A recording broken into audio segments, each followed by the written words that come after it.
magsimula, tayo po muna ay manalangin. Mahabagin naming Diyos, nagpapasalamat po kami sa biyaya na aming tinanggap. Noong unang panahon, kami po ay nabuhay sa kasalanan. Sinuway namin ang inyong salita. Nilapag namin ang inyong kautusan. Kami po ay naging makasalanan sa inyong harapan.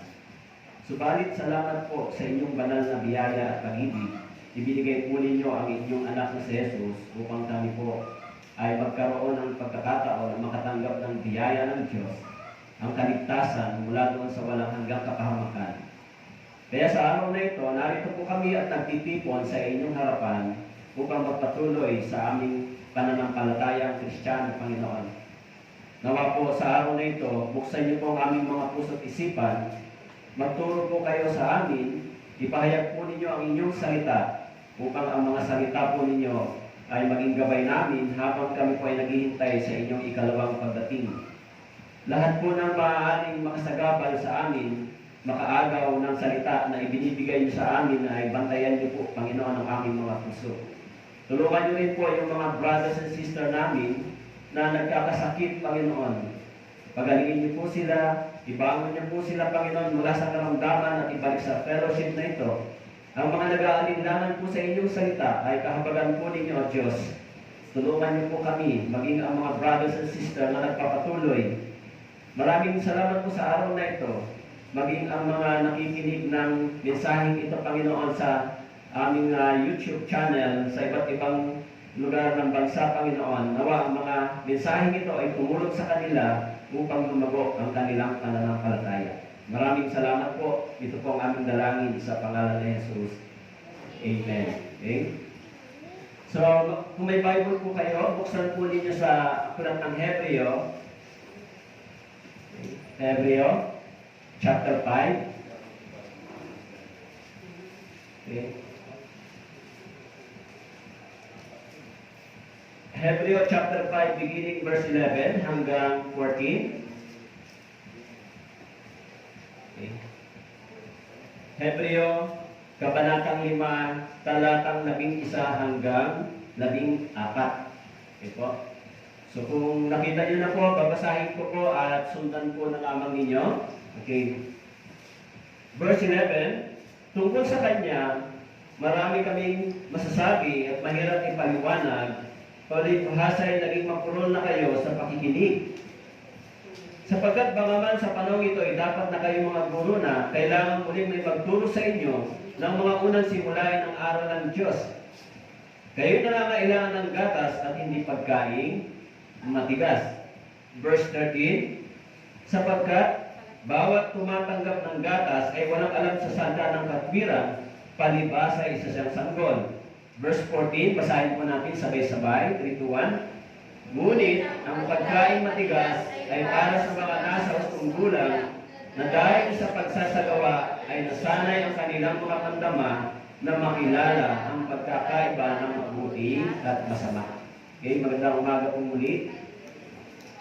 So, pag-aralan po natin dito sa aklat ng Hebreo kung ano ang ating matututunan. Yung topic po natin ay makukuha po natin doon sa verse 14. Okay?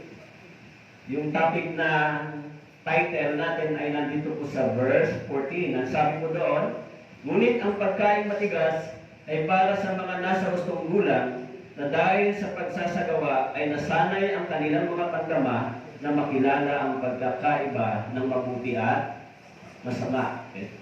Kaya yung topic natin ngayon ay the real Christian knowledge. Ano ba yung kaalaman ng isang totoong Kristiyano? Okay? Kapag pinag-aralan po natin itong aklat ng Hebreo, ito po ay nakafocus sa mga Hudyo na born again sa panahon nila Pedro, nila Peter. Okay? So, ang mga sulat na ito ay ibinigay o ginawa ng sumulat, in-address sa mga Hudyo na mga naligtas o na naligtas sa panahon ng mga disciples. Okay? Kaya mapapansin po dito na merong makikita natin doon, babala laban sa pagtalikod. Bakit po ito isinulat? Alam niyo po, ang pananampalatayang Kristiyano ay hindi po katulad ng pananampalatayang Judaismo. Okay? Dahil yung mga Hudyo, yung Israel, sila ang unang tumanggap ng mensahe o ng salita ng Diyos. Okay? In the Old Testament, yung tinatawag na Torah o yung Book of the Law. Yung pananampalatayang Kristiyano ay hindi rin po katulad ng pananampalatayang relihiyoso. Okay? Ano po ba ang ibig sabihin ng relihiyoso? Dahil Kristiyano ako, relihiyoso ako, sumusunod ako sa mga tradisyon, sumusunod ako sa mga bagay na practices dahil ako ay Kristiyano. Yung itinuturo po ng Biblia ito ay hindi po katulad ng pananampalataya ng mga taong mayroong tradisyon at mayroong mga tinatawag na Judaism o yung sumusunod sa mga law. Okay? Alam niyo po, yung mga Hudyo, nang sila po ay naligtas dahil sa kakulangan nila ng kaalaman patungkol kay Kristo, sila po ay nagkaroon ng time na sa panahon ng persecution and trials, meron silang choice na kaisipan na manumbalik sa dating pananampalataya o yung Judaismo. Kasi ito pong Book of Hebrews ay sinulat bago po bumagsak ang bansang Israel. AD 70, bago bumagsak ang bansang Israel, maraming mga persecution, maraming kahirapan yung mga Kristiyano, maging yung mga Hudyo na na-born again, nakakilala kay Kristo, dahil sa matinding persecution sa panahon ni Emperor Nero. Alam niyo po, pag binasa niyo po yung history ng church, dahil sa Bible, marami pong mga pinersecute, marami pong sinunog ng buhay, maraming pinakain sa leon.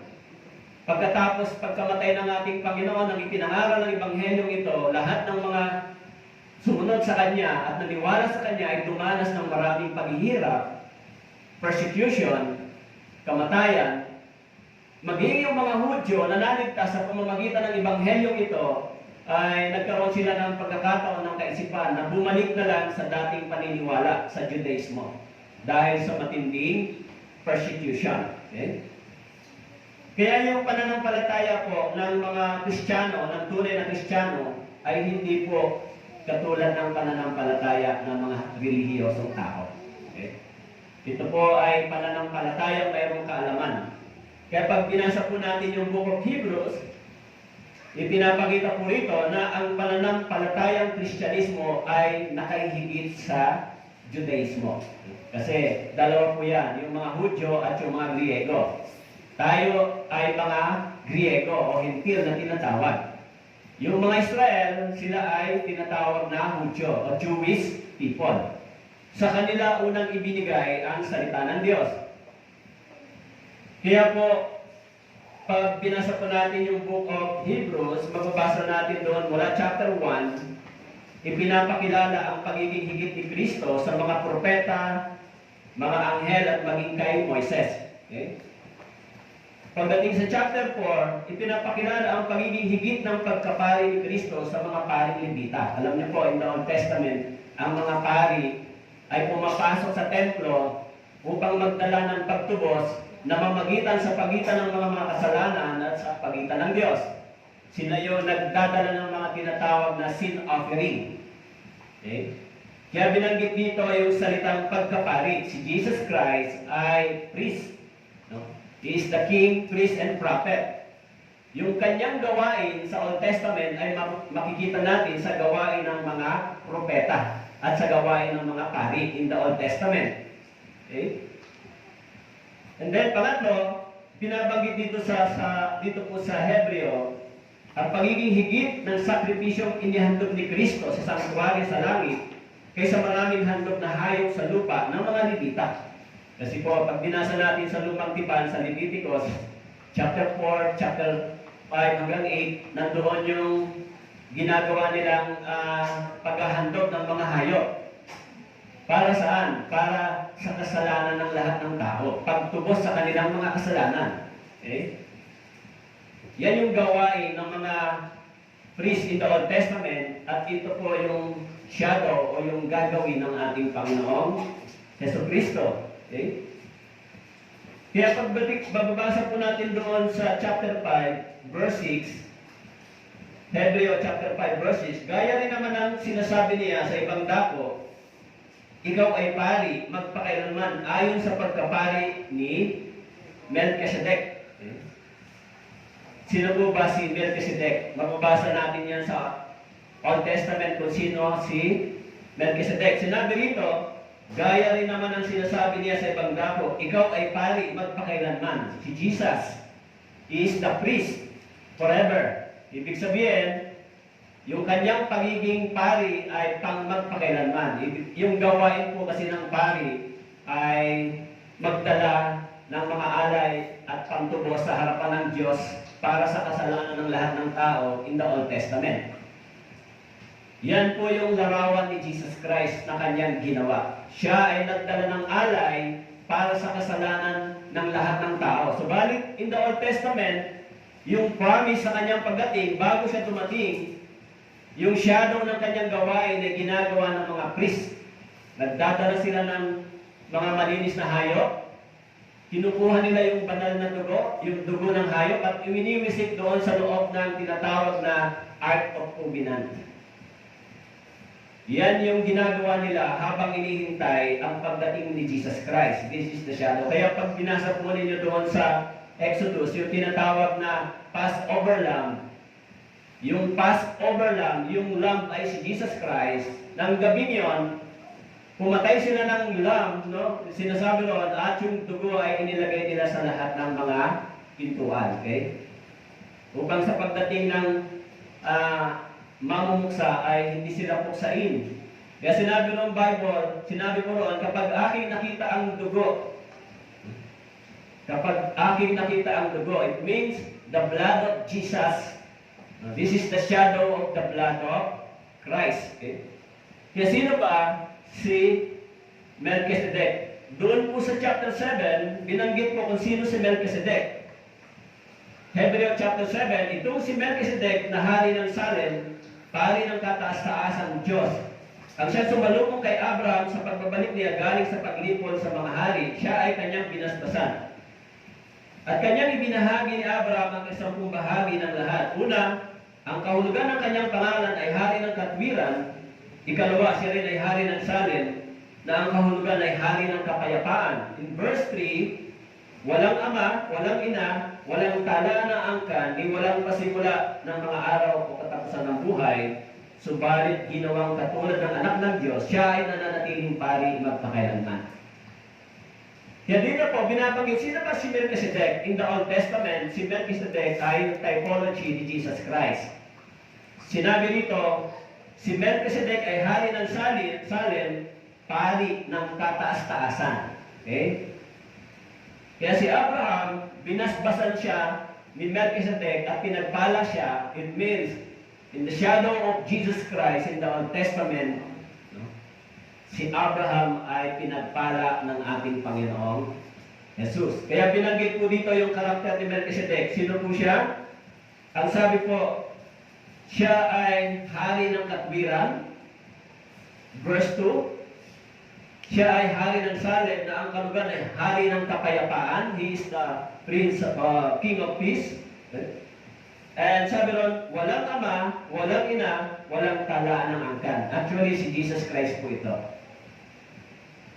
Si Jesus Christ ay walang ina, walang talaan ng angkan. Diba? Bagamat siya ay sinilang sa pamamagitan ng isang babae na si Mary, subalit si Mary ay natagpuang virgin that time, at ginamit ng Panginoon yung kanyang womb upang isilang ang ating Panginoon sa katawang laman. Okay? Nakasulat po doon sa Hebreo chapter 10 verse 5. Sinabi po ron, kaya pagdating ni Kristo sa sanlibutan ay sinabi niya, hindi mo nais ang alay at handog, ngunit ipinaghanda mo ako ng isang katawan. Hindi mo nais ang alay at handog, ngunit ipinaghanda mo ako ng isang katawan. Kaya yung mga Israelita, no, bagamat sila ay nagdadala ng mga hayop, no, ng mga dugo ng hayop, ito ay mga handog na dinadala nila, subalit ito ay hindi nagpapalinis ng kanilang budhi. Ang nililinis lang nito ay yung kanilang kasalanang pang-pisikal. Okay? Kaya sinabi po dito, hindi mo nais ang mga alay at handog, ngunit ipinaghanda mo ako ng isang katawan. Bakit po katawan? Si Jesus Christ ay isang Diyos na nagkatawang tao. Siya, sa kanyang katawan, ipinataw yung parusa at judgment para sa lahat ng ating mga kasalanan. Kaya sinabi rito, hindi tinanggap ng Diyos yung mga hayop, yung mga lamb na in the Old Testament, hinintay dumating yung promise, yung Messiah. Okay? Kaya sinabi ni Jesus Christ, hindi mo nais ang mga handog at alay, ngunit ipinaghanda mo ako ng isang katawan. Kaya sa katawan ni Jesus Christ, ipinataw yung judgment, yung parusa para sa lahat ng ating mga kasalanan. Okay? Kaya si Melchizedek ay, this is the typology o ito yung shadow ni Jesus Christ. Melchizedek is the type of priesthood, the priest of the Almighty. He is the King of righteousness and King of peace. He is non-biological parents, and he is like the Son of God. In Isaiah chapter 9 verse 6 nakasulat, yung katangian ni Jesus Christ bilang isang tao at bilang isang Diyos. Okay?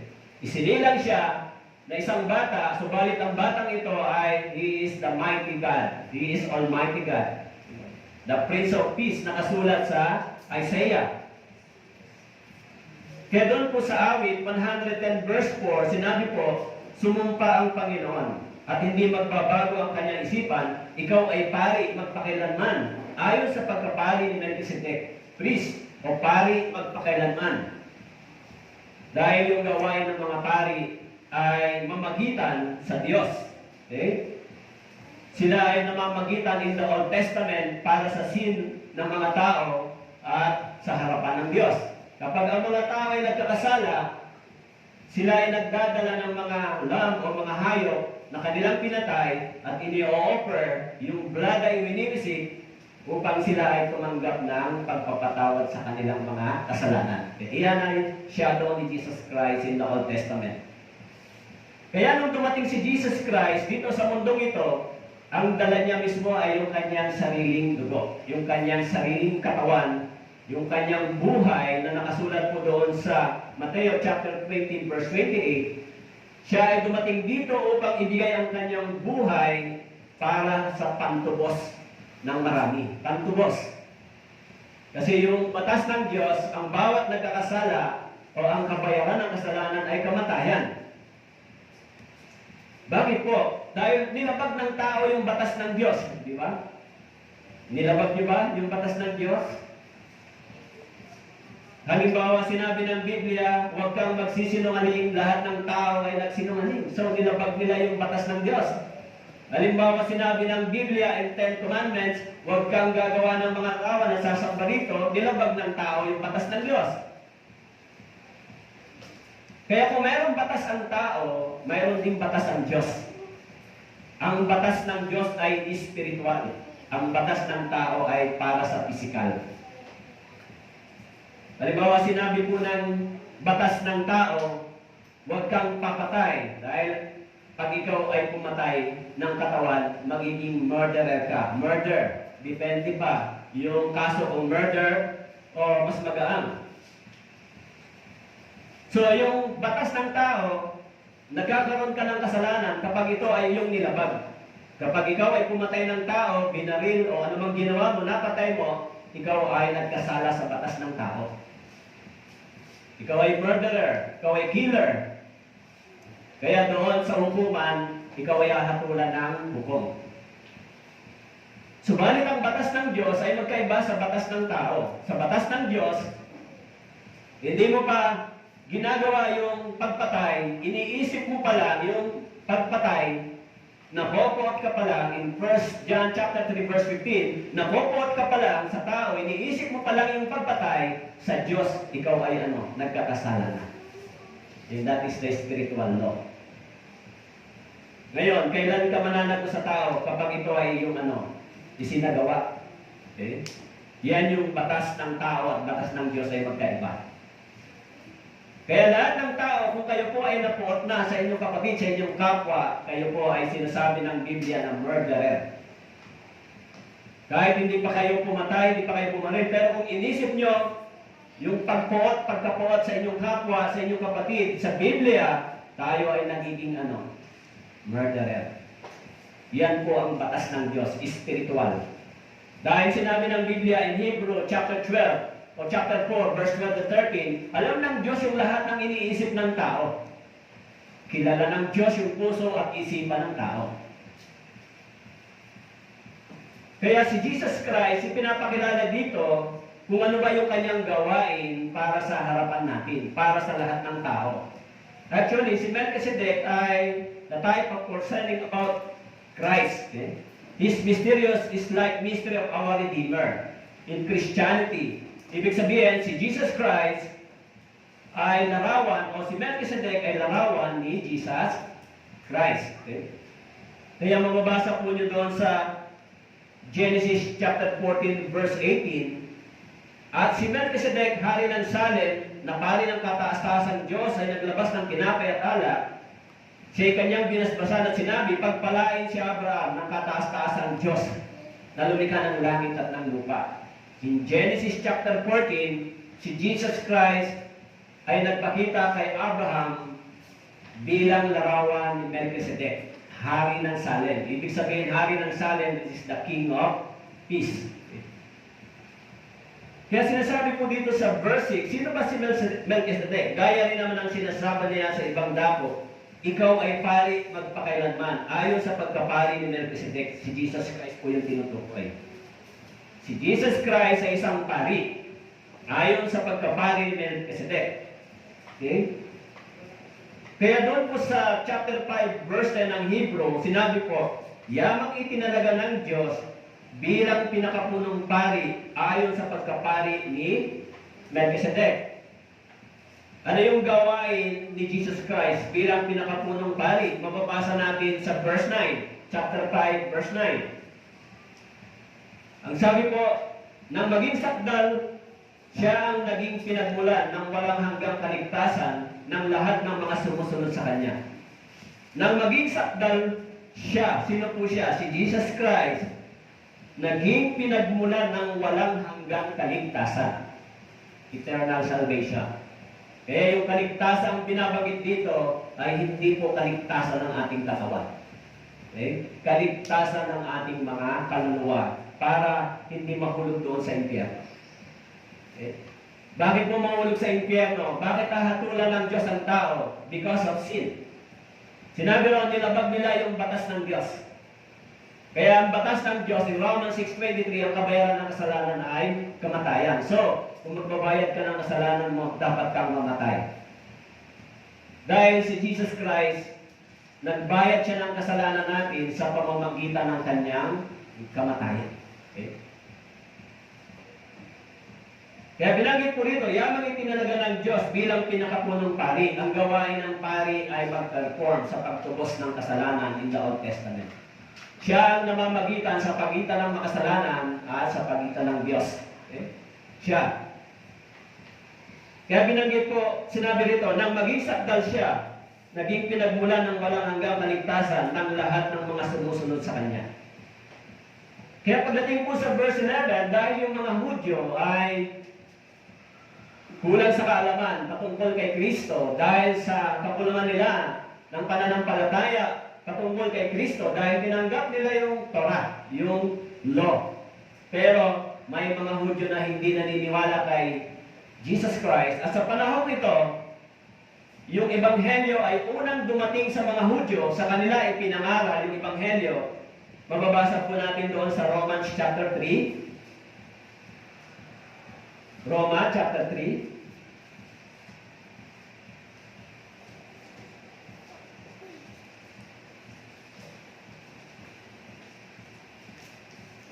Verse 2. Napakarami, ang una sa lahat, ipinagkatiwala sa kanila ang mga aral ng Diyos sa mga Hudyo. Ano nga ang kalaman ng mga Hudyo o ano ang pakinabang sa pagtutuli? Napakarami, ang una sa lahat, ipinagkatiwala sa kanila ang mga aral ng Diyos. Kaya po yung Ebanghelyo ay unang ipinagkatiwala sa mga Hudyo. Isa nagsimula yung pangaral ng Ebanghelyo sa Jerusalem. Ano po? Mula sa Jerusalem, naglakbay sa iba't ibang bayan hanggang dumating sa atin. Sa Asia, sa atin. Kaya nang si Jesus Christ ay dumating dito sa mundong ito, nang siya ay nangaral, tinuruan niya yung 12 disipulo from Jerusalem, naglakbay sila upang ang Ebanghelyo ito ay maipangaral. Kaya ang Ebanghelyo ito ay unang dumating sa mga Hudyo. Subalit sinasabi rito, dahil sa kanilang kakulangan ng kaalaman, sa verse 11, tungkol sa kanya, marami kaming masasabi at mahirap ipaliwanag, palibhasa'y naging mapurol na kayo sa pakikinig. Kaya sabi po rito, tungkol sa kanya, kay Jesus Christ, marami kaming masasabi at mahirap ipaliwanag, palibhasa'y naging mapurol na kayo sa pakikinig. Alam niyo po, yung salitang mapurol sa pakikinig ay tinatawag na spiritual blindness, okay? Spiritual blindness or kakulangan ng pagkaunawa sa mga spiritual na bagay. Kahit ito ay iyong naririnig, subalit hindi mo ito nauunawaan.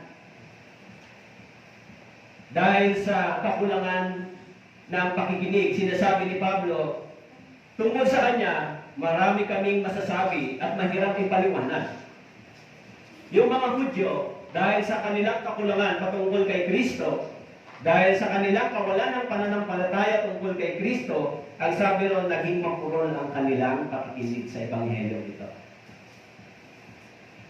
Alam niyo po, kapag kulang yung ating kaalaman patungkol kay Kristo, pag kulang tayo sa salita ng Diyos, yung buhay din ng mga Kristiyano ay bumabalik sa dating kalagayan. Katulad ng mga Hudyong ito, dahil sa kakulangan nila ng kaalaman patungkol kay Kristo, at dahil sa matinding persecution, sa panahon na yan bago dumating ang mga Romano para ibagsak ang bansang Hudyo, dahil sa matinding persecution, at dahil sa kawalan nila ng kaalaman at kakulangan, nag-isip silang bumalik na lang sa dati nilang paniniwala. Yan ay ang Judaismo. Alam niyo po, ang Judaismo ay ipinapractice nila yung law, yung Torah. Kaya pagka sila po ay sumusubay dito, sila ay nagkakasala sa Diyos. Kaya sinabi po, dahil sa inyong kakulangan, because of their unbelief, sa Ebanghelyo ito, mas mahirap sa kanila na maunawaan yung kahulugan ng salita ng Diyos at manatili sa pananampalatayang Kristyanismo.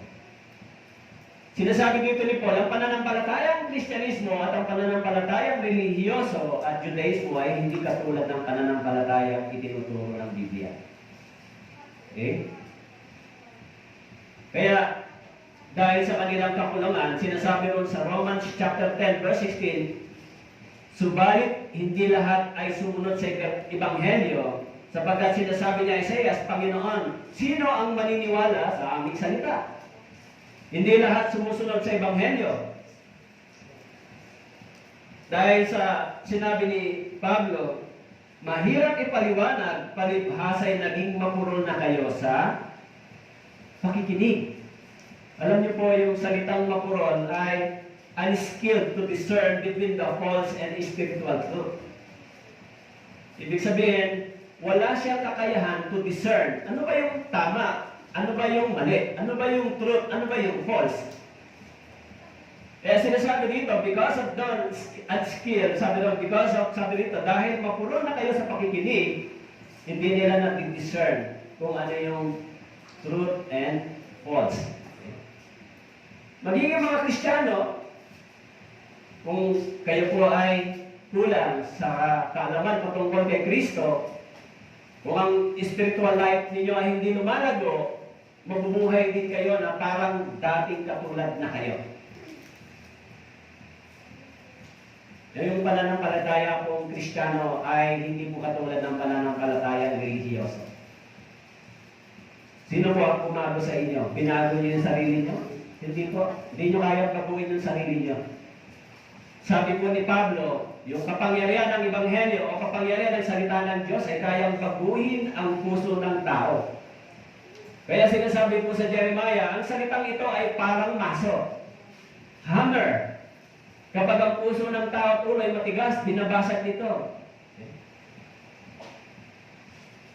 Kaya yung mga Hudyo, dahil sa kakulangan nila ng pananampalataya at kalaman patungkol kay Kristo, bumabalik sila sa dati nilang paniniwala, yung Judaismo. Ang ibig sabihin, para ba makapasok ka sa langit, kailangan mo pang sundin yung law? Sikapin mong gawin yung law? Pero sinasabi po sa Biblia, wala pong nakasunod sa 10 utos ng Diyos yung law. Nasunod niyo ba yan? Pupunta ba kayo sa langit dahil sa sumunod kayo sa batas ng Diyos? Actually, sinabi ng Biblia, lahat yan ay nilabag natin. So instead na hanapin natin yung law ay binigay sa kanila upang ipakita na hindi nila kayang pumasok sa langit sa pamamagitan nito. Kaya nga ibinigay si Jesus Christ upang doon mayroong grace o may biyaya. Kaya sinasabi po ni Pablo, tungkol sa kanya, marami kaming masasabi at mahirap ipaliwanag, palibhasa ay naging mapurol na kayo sa pakikinig. Alam niyo po, nakakatakot yung salitang mapuro sa pakikinig. Parang ganito, kahit nakikinig kayo ng ganitong mga mensahe, kahit sinasabi ng salita ng Diyos na tayo ay dapat umiwas sa mga kasalanan, mabuhay sa ilalim ng biyaya ng Diyos, bilang mga niligtas sa pamamagitan ng dugo ng Panginoon, kahit nakikinig kayo, kahit sinasabi ng Biblia na dapat tayo ay nagpapatuloy sa pananampalatayang ito, nag-aaral ng salita ng Diyos, nananalangin, dumadalo sa mga gawain, kahit sinasabi ito ay pinapangaral ng Biblia, subalit kung hindi niyo po ito ginagawa, parang ganito ang inyong kalagayan. Nakikinig lang pero hindi ito na i-apply, na isasagawa sa ating personal na buhay. At alin pa po yung mas dangerous? Sinasabi ni Pablo na unskilled to discern the false or the truth and false. Pagkatapos ng ating kaligtasan, kung hindi natin alam kung anong buhay ang dapat nating lakaran, it is dangerous, di ba? Kaya sinasabi rito, dahil sa naging mapurol na kayo sa pakikinig, sinasabi ni Pablo, in 1 Corinthians chapter 2, verse 14 and 16, ngunit ang taong hindi ayon sa Espiritu ay hindi tumatanggap ng mga bagay ng Espiritu ng Diyos. Sapagkat ang mga iyon ay kahangalan sa Kanya at hindi niya iyon maunawaan, sapagkat ang mga iyon ay nauunawaan sa pamamagitan ng Espiritu. Ngunit naunawaan ng taong espiritual ang lahat ng mga bagay, subalit hindi siya nauunawaan ng sinuman. Sapagkat sino ang nakakaalam ng pag-iisip ng Panginoon upang siya turuan niya? Subalit nasa amin ang pag-iisip ni Kristo. Sabi ni Pablo dito sa 1 Corinthians chapter 2 verse 14, ngunit ang taong hindi ayon sa Espiritu ay hindi tumatanggap ng mga bagay ng Espiritu ng Diyos, sapagkat ang mga iyon ay kahangalan sa Kanya at hindi iyon naunawaan. Kung tayo po ay nakakaunawa o kung tayo ay hindi mapurol sa pakikinig, maintindihan natin ano ba yung kalooban ng Diyos para sa akin. Para sa inyo. Ano ang kalooban ng Diyos para sa inyo? Halimbawa, pumunta kayo dito sa church, makikinig kayo ng mga mahigit 1 oras at kalahati. Pag pumunta po kayo dito sa church, umupo kayo ng ganun katagal, wala po kayong natutunan, hindi po ninyo in-apply sa buhay ninyo yung mensahe kung anong aral meron dito, yung 1 oras at kalahati na pag-upo ninyo ay walang ano po, pakinabang para sa inyo. Dahil yung Ebanghelyo ay hindi lang idinisenyo upang ito ay ating pakinggan. Tama po? Ito ay dinisenyo upang magkaroon tayo ng liwanag at gabay kung ano ang ating gagawin. Tayo ay nagkaroon ng tamang relasyon sa Diyos. Halimbawa po, may mga tao na tanungin mo, kilala mo ba si Jesus Christ? Sino siya? Siya ay Panginoon. Marami pong ganitong kalagayan na tama naman, siya naman ay Panginoon. Pero, habang kinikilala niya itong Panginoon, patuloy siya saan? Patuloy siya sa kasalanan. Kung gano'n, hindi niya kilala kung sino ang tinatawag niyang Panginoon. Pag sinabi mong Master o Lord, ito ay dapat mong sinusunod. Tama po ba? Ha? Tama po? Kung kayo po ay naging mga amo o meron kayong mga tao, kayo yung tinatawag sa lupa ng mga small letter G o small letter P na Panginoon. Kung kayo ay boss sa lupa. Bakit po? Kung may mga tao kayo, kung anong sabihin nyo, yan ang dapat niyang gagawin. Tama po? Kasi ikaw ay boss, ikaw ay nagpapasahod, ikaw ay mayroong mga tao. Maging sa Bible, sa Old Testament, ang tawag sa mga hari ay Lord. Sa Old Testament. Bakit po Lord? Sapagkat sumusunod sila sa utos ng hari. Kung tayo ay tumatawag ng Panginoon kay Jesus Christ, dapat din tayong sumusunod sa Kanyang salita. Kaya sinabi ni Pablo, dahil sa kakulangan nila dahil sa pagpuron ng kanilang pagkaunawa, mahirap sa kanila yung pakikinig.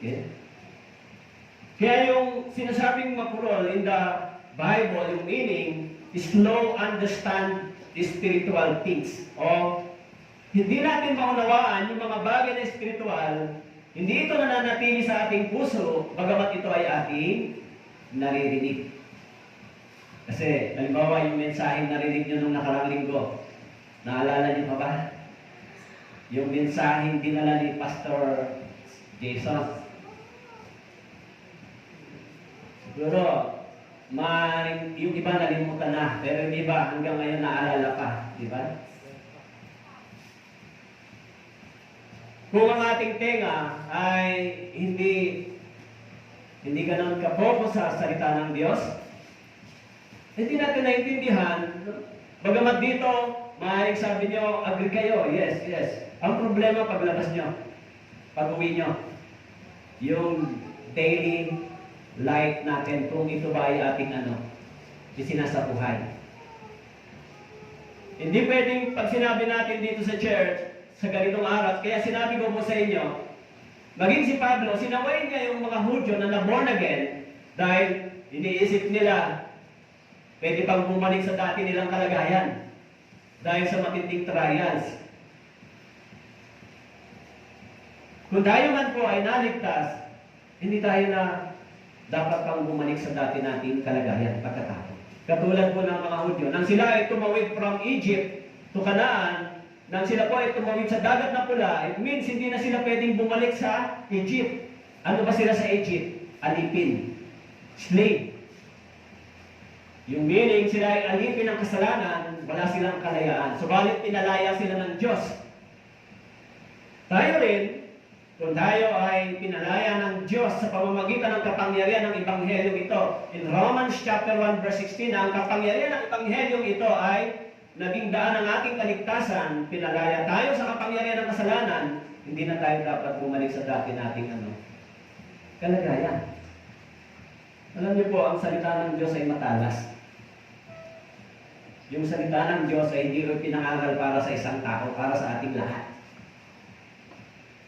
Ang lagay sasabihin dito, si pastor nakakaroon na bawal uminom pero siya nagiinom.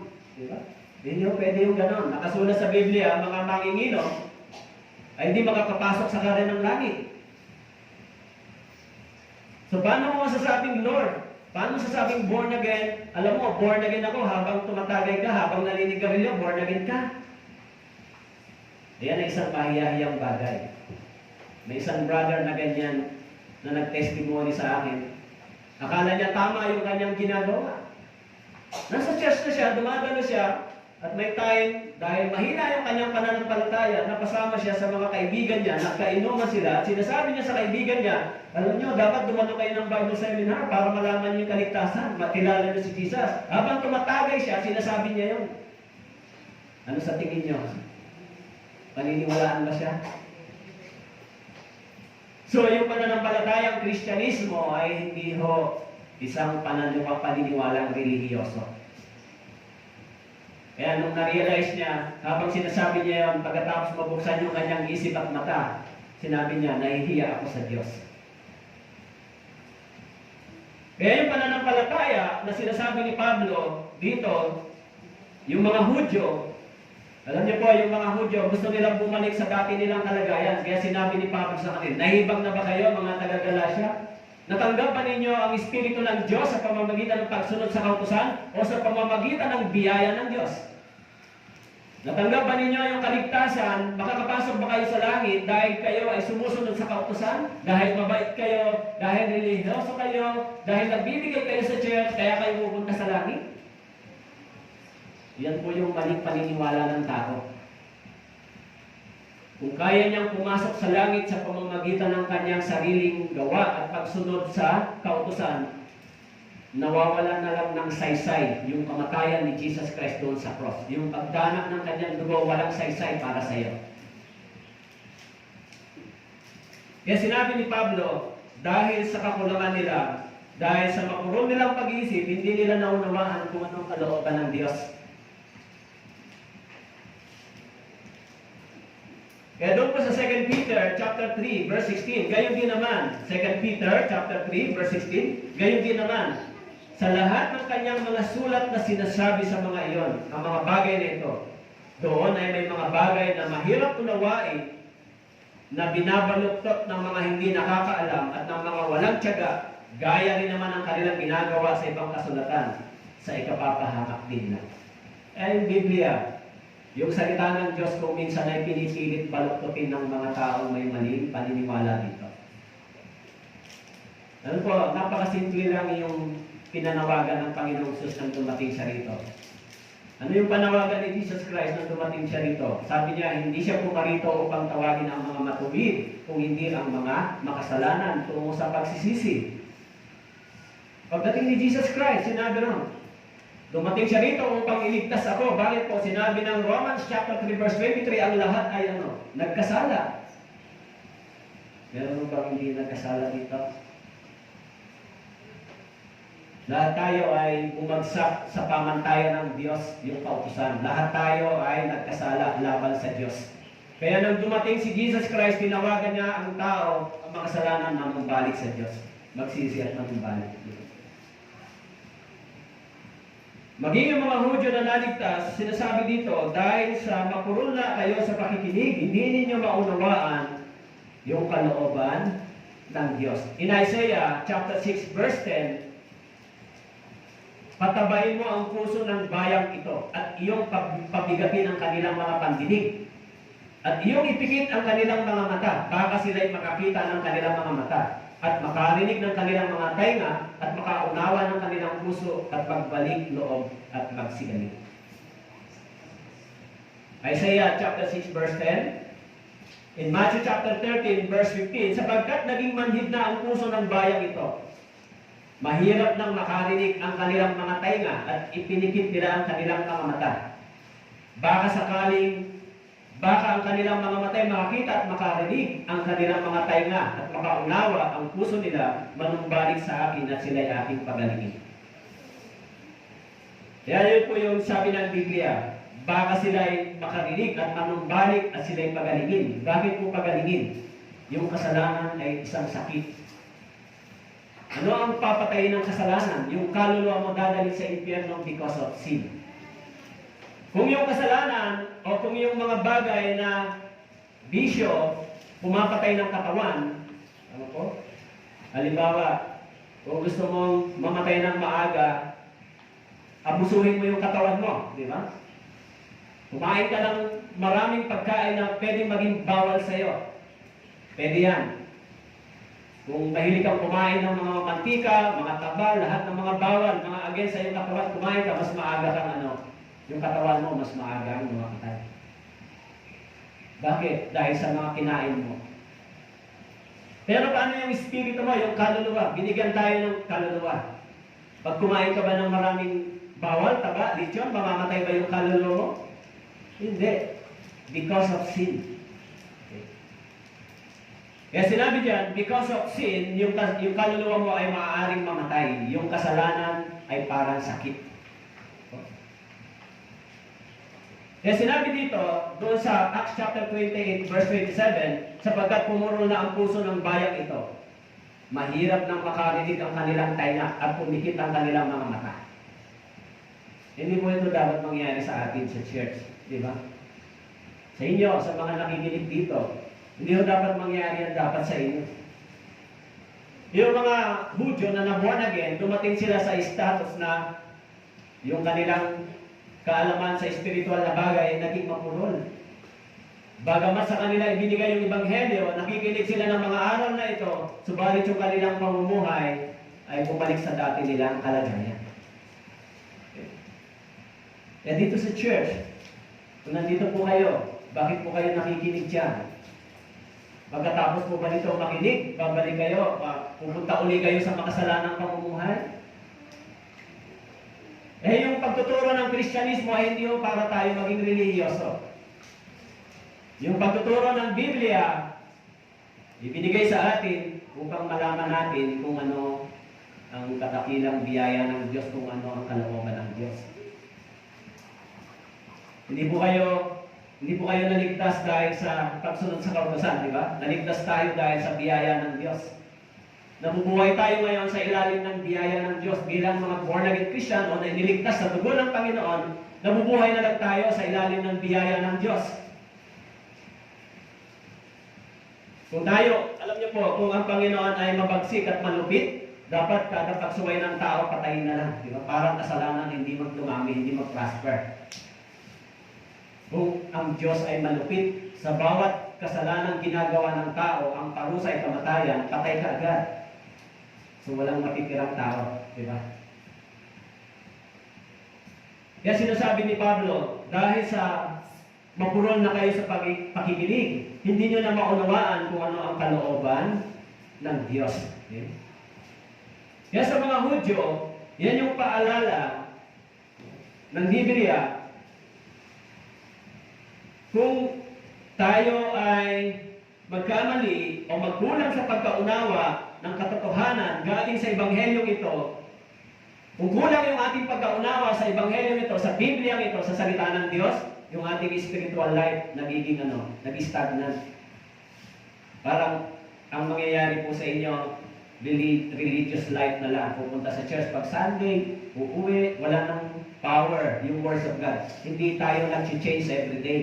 Hindi tayo tinatransform ng words of God every day. Kaya habang tumatagal, nagiging mas matigas yung puso, nagiging mas matigas yung ulo, nag-stagnant yung spiritual life, mahirap na silang sumunod sa Ebanghelyo. Alam niyo po, ang dapat meron tayong pagkatakot sa Diyos. Kung meron tayong God-fearing, kung meron tayong pagkaunawa, alam natin na doon po sa Awit chapter 33, binabanggit doon na ang Diyos ay laging nakatingin sa anak ng lahat ng mga tao, minamasdan niya kung ano ang kanilang ginagawa every day. Minamasdan tayo ng Diyos. Hindi ba kayo minamasdan ng Diyos? Yung mga pastor, hindi ba sila binabantayan ng Diyos? Hindi naman nila alam, okay lang. Nakasulat sa Awit chapter 33 na ang Diyos ay nakatingin. Okay? Kaya mahalaga yung buhay ng Kristiyano everyday, hindi man nakikita ng tao, hindi man nakikita ng pastor, alam natin ang Diyos ay nakatingin sa atin. Nakatingin ba ang Diyos sa inyo everyday? Hindi, kay pastor lang yan. Kami hindi. Mas higit yung mga tagapagturo. Akala niyo ba ang pagtuturo ng Biblia, ang ganitong pangaral ay kailangan lang gawin mo ng simple? Actually, pagkatapos ng pangaral, Monday pa lang, magbabasa ka na. Isang linggo mo yan pag-iisipan kung yan ba ay kailangan ng mga nakikinig. Hindi ka lang basta magturo, kailangan ba talaga nila yan? May matututunan ba sila sa salita ng Diyos na yan? May aral ba dyan? Ano ang matututunan natin dito sa mga talatang ito? Ano ang lesson sa atin? First, lesson sa tagapagturo, and second, lesson sa nakikinig. Ano ang lesson? Kahit dito, binabanggit ni Pablo, kahit gaano kabigat yung trials, persecution, hindi dapat tumatalikod sa pananampalatayang ito. Pero kung mapurol na yung pag-aunawa sa spiritual na bagay, konting problema lang. Ayaw na. Back out na. Kaya sabi ni Pablo, dahil sa naging mapurol na kayo sa pakikinig, yung mga bagay na spiritual ay hindi na nagkakaroon pa ng hamon para sa inyo. Okay?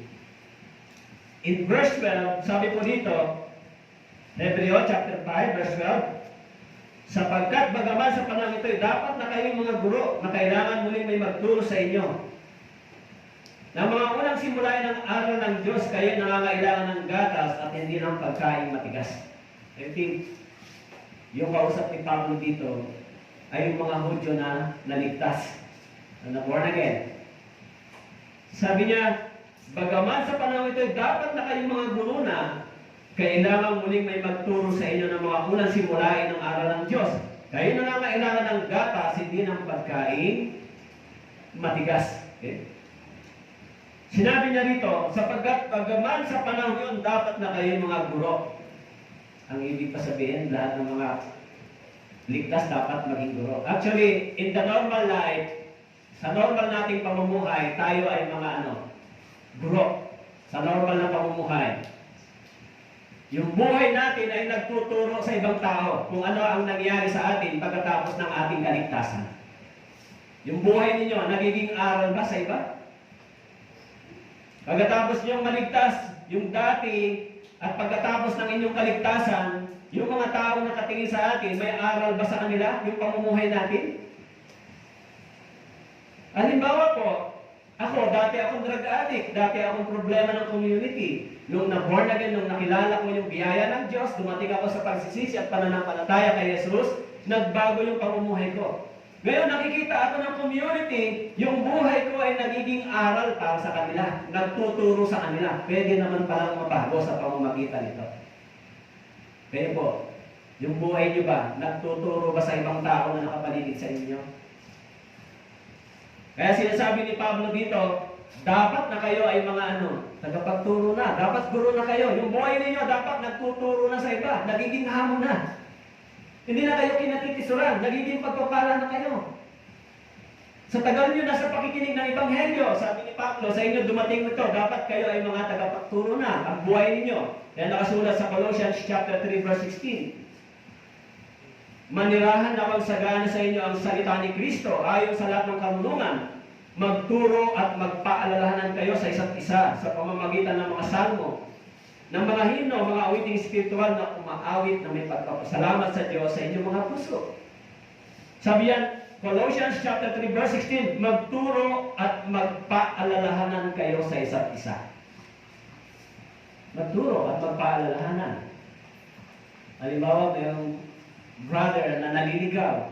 Diba? Dapat ituro mo sa kanya yung daan. O may sister na naliligaw. Dapat sabihan mo siya, sister, hindi dyan yung daan na itinuturo ng Panginoon dito. Kung nakikita mo ba natin nahuhulog sa pagkakasala yung iba, hindi ba natin sila papaalalahanan? Siyempre, paalalahanan natin, di ba? Sabihin natin na yan na hindi daan papunta sa kaluwalhatian ng Diyos. Kaya sinabi ni Pablo, dapat kayo mga guro na. Dapat yung buhay nyo nagtuturo na sa iba. Matagal na kayo nakikinig ng Ebanghelyo, pero ang buhay nyo hindi pa nagiging hamon sa iba. Anong problema? Dahil sa kakulangan ng kaalaman patungkol kay Kristo. Okay? In 1 Peter chapter 3 verse 15, kundi sa inyong mga puso ay pakabanalin niyo si Kristo bilang Panginoon. Lagi kayong maging ganda na ipagtanggol sa bawat taong humingi sa inyo ng katwiran ang tungkol sa pag-asang nasa inyo. Ang sabi po, lagi kayong maging handa na ipagtanggol sa bawat taong humihingi sa inyo ng katwiran ang tungkol sa pag-asang nasa inyo. Lagi kayong maging handa. Kung mismo tayo ay hindi nakakakita ng daang matuwid at tama ng liwanag, paano yung mga taong nakatingin sa atin at nasa likod? Kaya sinasabi din sa Deuteronomy chapter 6 verse 7, at iyong ituturo ng buong sikap sa iyong mga anak. At iyong sasabihin sa kanila kapag ikaw ay nakaupo sa iyong bahay, kapag ikaw ay lumakad sa daan, at kapag ikaw ay nahiga, at kapag ikaw ay bumabangon. Yung kaligtasan, yung turo ng Biblia ay dapat nating ibahagi ito, ituro din sa iba. Yung buhay natin ay dapat nagtuturo na rin sa iba. Kaya kung kayo po ay dati hindi naniniwala sa ganitong pananampalataya, pero nung kayo po ay nakaunawa ng Ebanghelyong ito, naunawaan ninyo kung sino kayo sa harapan ng Diyos. Katulad ng sinasabi ng tax collector, Panginoon, mahabag ka sa akin na isang makasalanan. Kung naintindihan nyo ito sa harapan ng Diyos, paano tayo babalik sa dati nating kalagayan?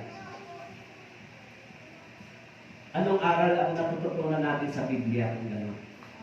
Dapat, kung natutunan natin yung biyaya ng Diyos at pag-ibig ng Diyos, mas lalo tayong mas lalo nating minamahal ang Diyos. Mas lalo nating minamahal ang salita ng Diyos. Alam niyo po, yung salita ng Diyos ay kapangyarihan para sa atin kung tayo ay sumasampalataya dito. Binabago tayo nito. Hindi natin kayang baguhin yung tao, pero kung yung Biblia, mabasa nila kung gaano sila iniibig ni Jesucristo, bagamat sila ay masama at makasalanan, namatay si Kristo para sa kanila, naunawaan nila na hindi sila karapat dapat tumanggap ng biyayang ito, na dapat sila hatulan, they have deserved the judgment of God. Pero sabi doon, yung tax collector sabi niya, Lord, please, have mercy on me, I am a miserable sinner. Yung pag-ibig ng Diyos ay nagpatawad sa kanya. Kaya tayo, bilang mga tunay na mga naligtas, laging binabanggit yung talatang Awit 116 verse 12. Ano ang aking igaganti sa Panginoon sa lahat ng kabutihan niya sa akin? Pagkatapos kung tanggapin yung biyaya ng Diyos, pagkatapos si Kristo ay mamatay para sa akin, magpapatuloy pa ba ako sa kasalanan? Hindi ba ako maglilingkod sa Diyos? Hindi ko ba gagawin yung best ko para sa Panginoon dahil sa tinanggap ko yung biyaya na hindi naman ako karapat-dapat? Dapat yan maintindihan nyo, kayong mga nakikinig dito. Huwag nyo ipagwalang bahala yung salitang yan. Bakit po? Alam niyo po yung salitang biyaya ay hindi po lahat tumatanggap. Sa church, dapat maintindihan po natin yan. Dapat yan ay itusok ninyo sa inyong puso. Kasi bakit po? Sa ating panahon, sa dami ng nangangaral at nagtuturo, lagi na lang sinasabi nila pare-parehas lang yan. Kahit pare-parehas lang, pero kung sa atin, walang pagbabago, yung kapangyarihan ng Ebanghelyo, useless yung pagkapakinig natin, hindi ba? Ang kaibahan ng Ebanghelyo, kapag tayo ay binabago nito, tinuturuan tayo nito, yung isip at puso natin nagbabago sa harapan ng Diyos. Yan ang kaibahan ng pagtuturo ng Ebanghelyo. Hindi lang po yung knowledge. Maaaring sa knowledge, pare-parehas lang, pero pagdating sa pagkaunawa, sa transformation, sa application, may pagkakaiba. May maraming punta sa simbahan, pero hindi nagtatransform yung buhay. At meron naman nagpupunta sa simbahan, nakikinig ng salita ng Diyos, binabago yung puso nila, pag-uwi nila, nagbabago sila, nag-iiba yung kanilang ginagawa, yung application ay ginagawa, magkaiba yung kanilang understanding. Ito ay aral para sa akin upang ako ay mas maging matuwid at tama sa paligid ng Diyos. So lalabas sa pamamagitan ng action. Ito naman ay aral lang sa akin para sa kaalaman, pero walang gawa. So walang power yung Ebanghelyo, yung words of God para sa atin. Bakit po kailangan nating isipin? Alam niyo po sa Romans chapter 11 verse 25, sinabi po roon, upang kayo huwag magmarunong sa inyong sarili, mga kapatid. Nais kong malaman ninyo ang hiwagang ito, na ang pagmamatigas ay nangyari sa isang bahagi ng Israel hanggang makapasok ang buong bilang ng mga Hudyo. Sabi po, nais kong malaman ninyo ang hiwagang ito, na ang pagmamatigas ay nangyayari sa isang bahagi ng Israel. Ang ibig sabihin, dahil sa kanilang pagtanggi sa Ebanghelyong ito, dahil sa kanilang pagtalikod sa Ebanghelyong ito, na unang ibinigay sa kanila, so ang ginawa ng Diyos, yung Ebanghelyong ito ay nag-move sa ating mga Gentiles. Sa kanila unang ipinangaral ang Ebanghelyo, subalit dahil sa katigasan ng kanilang mga puso at pagtanggi sa Ebanghelyong ito, na sila ang dapat na magiging daan ng Panginoon upang ang Ebanghelyong ito ay madala sa atin, pero dahil sa kanilang pagtanggi, yung Ebanghelyong ito ay nag-move sa mga hentil. So anong hinihintay ng Diyos? Makapasok ang buong bilang ng mga hentil. Ang ibig sabihin, yung Ebanghelyong ito kaya ipinapangaral upang makapasok ang buong bilang ng mga hentil. Ang ibig sabihin ng buong bilang, yung numbers ng hawak ng Diyos na makakapasok sa langit ay hinihintay ng Diyos. Hinihintay ng Diyos. Hinihintay ng Diyos yung tao yan. Bagamat wala tayong, hindi sinulat sa Biblia kung ilan sila, pero sabi diyan, mayroong bilang ang Diyos kung ilan ito. At yan yung mga hentil, tayo. Hinihintay ng Diyos yung mga tao yan magsisi at sumampalataya kay Kristo. Hinihintay ng Diyos siya na makarinig ng tamang Ebanghelyo. Kaya kung tayo hindi natin naunawaan, bakit ba tayo nandito? Ang sabi po din sa verse 12, sapagkat bagaman sa panahon ito, dapat na kayo mga guro. Kailangan muling may magturo sa inyo ng mga unang simulayan ng aral ng Diyos. Kayo nangangailangan ng gatas at hindi ng pagkain matigas. Sa English version, binabanggit doon ay the principles of the oracles of God. Principles of the oracles of God. Okay? Yung principles, oracles of God, these are contained in the Old Testament scripture. Okay? Which have laid the foundation for the gospel and have been committed into the care of the Hebrews. So yung first principles, oracle of God, ay yung foundation ng gospel in the Old Testament. Kaya, saan ba natin mababasa yung foundation ng gospel in the Old Testament? After the fall of man, pagbagsak ni Adan at ni Eve, ipinangako yung tinatawag na prophetic gospel doon po sa Genesis chapter 3 verse 15. Binanggit po doon yung dalawang binhi. Yung binhi ng babae ay si Jesus Christ at si Mary, at yung binhi ni Satan ay magkakaroon ng paglalakad. That is the promise. Okay? Pag binasa po ninyo sa aklat ng mga awit, maraming beses binanggit patungkol kay Jesus Christ yung prophecy ni David. Pag binasa po ninyo sa Isaiah chapter 9 verse 6, binanggit kung sino si Jesus Christ. He is the Almighty Father. Yung Isaiah po ay bago dumating si Jesus Christ, 700 years BC. Ang ibig sabihin, before Christ, bago dumating si Jesus Christ, binanggit siya na siya ay sisilang isang bata na tinatawag na Almighty God, Almighty Father. 700 years bago dumating si Jesus Christ, ipinahayag siya na siya ay isisilang ng isang babae. Kaya, yung foundation ng gospel, pag binasa po ninyo sa Isaiah chapter 53, binanggit din doon yung suffering ni Jesus Christ. So, puntahan po natin yung Isaiah sa Lumang Tipan, chapter 53. Isaiah chapter 53.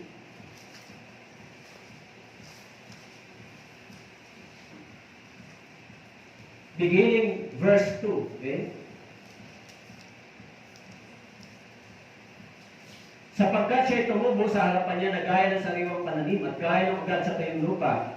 Siya'y walang anyo o kagandahan man na dapat nating pagmasdan siya, at walang kagandahan na maibigan natin sa kanya. Verse 3. Siya'y hinamak at itinakwil ng mga tao, isang taong nagdurusa at sanay sa kalungkutan, gaya ng isa na pinagkublihan ng mukha ng mga tao. Siya'y hinamak at hindi natin siya pinahalagahan. Isaiah chapter 53, verse 4. Tunay na kanyang pinasan ang ating mga karamdaman at dinala ang ating mga kalungkutan, gayunmay ating itinuring siya na hinampas. Sinaktan ng Diyos at pinahirapan, ngunit siya nasugatan dahil sa ating mga pagsuway. Siya binugbog dahil sa ating mga kasamaan. Verse 6. Ipinataw sa kanya ang parusa para sa ating kapayapaan. Sa pamamagitan ng kanyang mga latay ay gumaling tayo. Tayong lahat ay gaya ng mga tupang naligaw. Bawat isa sa atin ay lumihis sa kanyang sariling daan. Ipinasan sa kanya ng Panginoon ang lahat nating kasamaan. Ito po ay si Jesus Christ. Siya'y hinamak, no? Siya'y tumanggap ng parusa, tumanggap ng punishment. Ang sabi noon, sa pamamagitan ng kanyang mga latay at mga sugat, tayo ay gumaling. Ang ibig sabihin ng gumaling, yung ating mga kasalanan ay napatawad. Dahil sa mga palo na kanyang tinanggap. Bakit po may palo sa kanyang katawan? Ito yung punishment para sa kasalanan. Kaya instead na ako ang tatanggap ng parusa, tinanggap ito ni Jesucristo para sa akin. Yan yung foundation ng gospel sa Old Testament. Pero itong mga bagay na ito ay hindi nakikilala ng mga Hudyo. Alam niyo po, kahit sa ating panahon ngayon, yung tungkol kay Jesus Christ ay in the last days, i-deny nila yan. In the last days, i-deny nila. Yung tinatawag na blasphemy, i-deny nila kung sino si Christ. Kaya bagamat sila tumanggap ng mga araw na ito, subalit, ang sabi po ron, naging mapurol yung kanilang pangunawa. Naging mapurol. Kaya sabi po rito, sa verse 12, Hebreo chapter 5, sapagkat bagaman sa panahon ito ay dapat na kayo magtuturo na, kailangan muling may magturo sa inyo ng mga unang simula ng araw ng Diyos. Kayo nangangailangan ng gatas at hindi ng pagkain matigas. Actually, pagdating sa John chapter 1, verse 10 and 11, siya noon ay nasa sanlibutan at ang sanlibutan ay ginawa sa pamamagitan niya, gayon man hindi siya nakikilala ng sanlibutan. Siya naparito sa kanyang sariling tahanan, siya hindi tinanggap ng kanyang sariling bayan.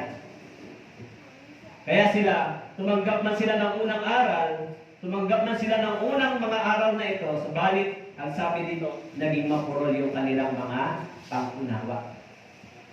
Sa church, konting application sa church, kung hindi po ninyo nauunawaan yung kalooban ng Diyos, kung sino si Kristo, kung ano ang ginawa ni Kristo, yung buhay po ninyo ay magiging parang katulad ng dati. Alam niyo ba yung problema sa ating panahon? Yung problema sa ating panahon, bakit matindi yung sa religious cycle na tinatawag na Christianity. Pag pumunta kayo dito, maaari yung iba sa inyo nag-iisip, parehas lang naman yung sa inyo at saka sa amin. Parehas lang yung mga aral doon, parehas lang. Yan yung matinding battle. Yung measurement ng tao ay hindi po sa kanyang transformation, na kung parehas ba talaga yung tinuturo. Yung measurement ng tao na parehas by knowledge and by knowledge sa Scripture. Parehas lang naman naririnig ko, si Jesus Christ the Savior, si Jesus Christ ganito, parehas lang.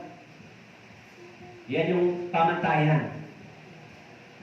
Pero, meron namang iba, yung kanilang sinasabi ay, yung kapangyarihan ng salita ng Diyos na narinig ko ay bumago sa puso ko at sa isip. Nagbago talaga yung pamumuhay ko dahil sa Ebanghelyo na. Kaya sa ating panahon, pag tinignan mo yung Kristyanismo, yung Christianity, maging yung mga Catholicism, mga denominationalism, sinasabi nila, Kristiyano din yan. Christianity, yan ang binubuo ng Kristyanismo. Dito rin, tinatawag kayong mga Kristiyano, di ba? Kristiyano ba kayo? Kaya may fake na Kristiyano at saka mayroong totoong Christian. Tama po? Kaya dapat, ma-identify natin na totoo ba yung pananampalataya ko? Totoo ba? Yung salita ba ng Diyos nagbibigay sa akin ng kapahingahan, nagbibigay sa akin ng kapayapaan, inaakay ba ako nito sa tamang pamumuhay, nagkakaroon ba ako ng tunay na pagkatakot sa Diyos, nagagawa ko ba yung sinasabi nito sa akin? Yan po yung tunay na Kristiyano. Kasi tinatawag siyang follower of Christ. Sumusunod siya sa kalooban ng Diyos. Kasi sinabi po sa Biblia, hindi lang nang tumatawag sa Panginoon ng Panginoon kay Jesus ay pupunta sa langit. Yun lang gumagawa ng kanyang kalooban. Tunay na Kristiyano, alam niya kung ano ang kalooban ng Diyos. Ginagawa niya ito. Kung hindi niya alam yung kalooban ng Diyos, paano niya ito gagawin? Hindi yung kalooban ng Diyos na kayo ay bumalik pa sa dati nating kalagayan. Kung totoong naunawaan natin yung pag-ibig at biyaya ng Diyos, sa inyong puso, meron kayong laging pagpapasalamat sa Diyos. Araw-araw. Hindi nyo na naisip bumalik sa makasalanang pamumuhay. Kasi bakit po? Hindi tayo binago ng batas, di ba? Binago ba tayo ng batas? Hindi. Binago tayo ng pag-ibig ng Diyos. Okay? Kaya, ibinigay yung batas na ito. Alam niyo po yung law, yung 10 Commandments, isinulat sa 2 tapyas na bato. Alam niyo ba yung law? Yung 10 Commandments, alam niyo? Alam niyo po ba yan, yung law? Yung 10 Commandments? Lahat ng mga Katolik, alam yan, di ba? Nakasulat yan sa 2 tapyas na bato. Tayo rin alam natin yan, yung law. Ibinigay yung law, yung 10 utos ng Diyos, pero hindi ito ibinigay para masunod ng tao. Ibinigay ito upang malaman ng tao kung ano ang kasalanan na kanilang nilalabag. Sa Galatians chapter 3, verse 23, yung law na ito, yung batas na ito ay nagbabantay sa atin. Anong ibig sabihin na yung batas na ito ay nagbabantay sa atin? Sa bawat paglabag natin sa batas na ito ay nagpapaalala sa atin. Di ba? Naintindihan niyo ba yung ibig sabihin? Yung batas na ito ay nagbabantay sa atin. Ang ibig sabihin, yung 10 utos ng Diyos ay nagbabantay sa atin. Kapag tayo ay gagawa ng kasalanan, ito ay nagpapaalala sa atin. That is the sin. Halimbawa, kung tayo ay nagsisinungaling, nakasulat pa sa 10 utos ng Diyos na huwag kang magsisinungaling. Alam niyo po, sa panahon ni Noe, alam naman ng tao yung mabuti at masama bago dumating yung law. Yung konsensya, yung conscience ng tao kapag nakagawa ng kasalanan laban sa Diyos ay nagsasalita ito sa Kanya. Yung conscience. May konsensya mo ba kayo? Kahit yung mga masasamang tao, pag sila ay nakagawa ng kasalanan, pagkaraan ng ilang panahon, sila rin ay nagkakaroon ng realization. Yung conscience nila, sinasabi sa kanila, ikaw ay gumawa ng isang malaking kasalanan. Kung walang konsensya, hindi sila darating sa realization. Pero dahil yung conscience ay tinatalikuran ng tao, kaya ibinigay yung law, yung batas. Okay, huwag kang papatay, huwag kang magsisinungaling, huwag kang mangangalunya, huwag kang gagawa ng mga larawan, huwag mong luluhuran. Dati, yung law na ito ay nakasulat sa conscience ng tao. Huwag mong gagawin ito. Pero dahil ang tao ay patuloy sa paglabag sa Diyos, patuloy sa paglaban sa salita ng Diyos, patuloy sa pagsuway, inilagay ng Diyos ito sa isang kanulat. It is written now. So kung i-deny mo yung conscience mo, hindi naman, ito lang, i-deny mo yung conscience mo, subalit yung batas, yung law ay nakasulat. Hindi mo na pwedeng i-deny yan sa harapan mo sapagkat it is written. Tama po? Naintindihan niyo po? Kaya pagharap natin sa Diyos, basahin mo yung 10 utos ng Diyos, ano ang nilalabag mo dyan? Lahat po nalabag ko yan. Kaya yung batas ay nagbabantay sa atin at tayo ay sinusupil. Kaya may mga tao na hindi sila nagnanakaw dahil may batas na bawal magnakaw. So sinusupil sila ng batas. Yan yung batas, okay? Subalit, yung batas na ito ay, yung law, yung batas na ito ay hindi nagdala sa Israelita sa pagkakilala sa tunay na pananampalataya. Maging sa atin, kahit noong unang panahon, tayo ay nagsisikap maging relihiyoso. Di ba? Kailangan maging mabait ako. Masunurin. Kaya yung mga bata, pag tinanong mo, o sino pupunta sa langit? Pag mabait ka, pupunta ka sa langit. O saan napunta yung mabait sa langit? Yun ba talaga yung sinasabi ng Biblia? Hindi po. Kung yung mga mababait na tao ay mapupunta sa langit, useless na rin yung kamatayan ni Jesus Christ sa cross. Kasi yung pagpasok nila sa langit sa pamamagitan ng kanilang sariling pagsisikap. Pipilitin nilang gawin yung kabaitan, yung relihiyoso, na iniisip nila, ito yung daan papuntang langit. So, ang tawag po dyan ay self-righteousness. Kaya yung mga Israelita, sinaway sila ni Pablo, kayo na yung mga matatagal ng Kristiyano, pero gusto nyo pang bumalik sa dati ninyong paniniwala. Hindi kayo makakapasok sa langit sa pamamagitan ng pagsisikap sa law. Pagsisikap sa batas, makakapasok kayo sa pamamagitan ng biyaya ng Diyos, sa pamamagitan ni Jesucristo. Kaya yung batas na yan, nung nakita natin, nakita ko yung 10 utos ng Diyos, hindi ko kayang sundin yung law. Hindi ko kayang masunod yung lahat. Bumabagsak ako, magawa ko yung isa, magawa ko yung siyam, nalalabag ko pa rin yung isa. So, ibinigay yan sa atin upang upang ipakilala na ang tao ay walang magagawa papuntang langit para sa kanyang sarili, maliban lumapit siya sa Diyos sa pamamagitan ni Jesucristo, humingi siya ng habag galing sa Diyos.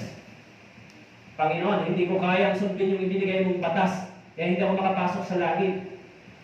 Sasabihin naman, don't worry, nandito si Jesus Christ, sumampalataya ka sa kanyang ginawa, paniwalaan mo yung kanyang ginawa na yung mga kasalanan mo ay tinapos niya. Pagkatapos mabuhay ka sa pananampalataya at sumunod ka sa kanyang kalooban, yun po yung resulta ng biyaya ng Diyos.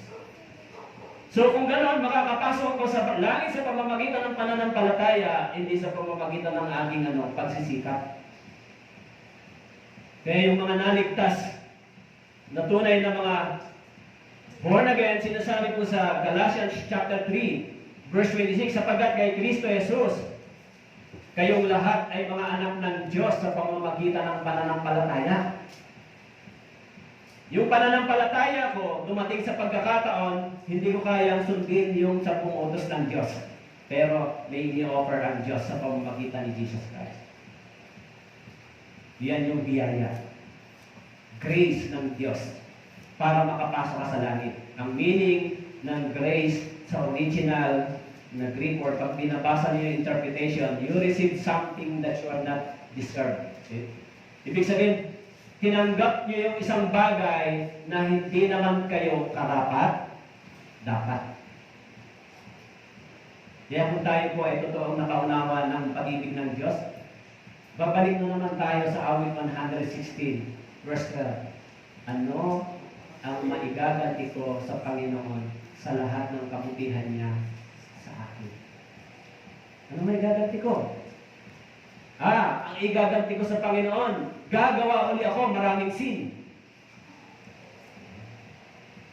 Simula ngayon, pag na-born again ako, di uli ako gagawa kasalanan. Yan ang igaganti ko. Babalik ako sa dati. Ganun ba igaganti niyo? Ganun igaganti natin? Ako mo kaya minsan ay maraming luhang inubos dyan sa Ebanghelyo niyan kasi ganun din yung realization ko. Bago po ako naligtas, marami rin akong mga dinaanan ng mga matitinding kasalanan laban sa Diyos. Marami rin akong mga na-realize na yung pagiging matigasin ng ulo, suwain sa magulang, pagiging lasinggero, pagiging drug addict, lahat na lang yata ng pag na-realize mo na, Panginoon, karapat-dapat ko bang makapasok sa langit? Alam nyo, kahit gano'n ang gawa ang buhay mo, pero may panahon na pumupunta ka pa rin sa simbahan. Di ba? Yung time pa nga, umiiyak pa ako sa loob ng simbahan nun eh. Pag uwi ko, tapos na. Balik na naman sa dati. Kaya, nang mabuksan yung isip sa Ebanghelyo, marami kang dapat ipagpasalamat sa Diyos. Kaya ganyan ako mangaral ng salita ng Diyos kasi naintindihan ko na yung biyaya at pag-ibig ng Diyos ay ibinigay sa mga taong hindi karapat-dapat.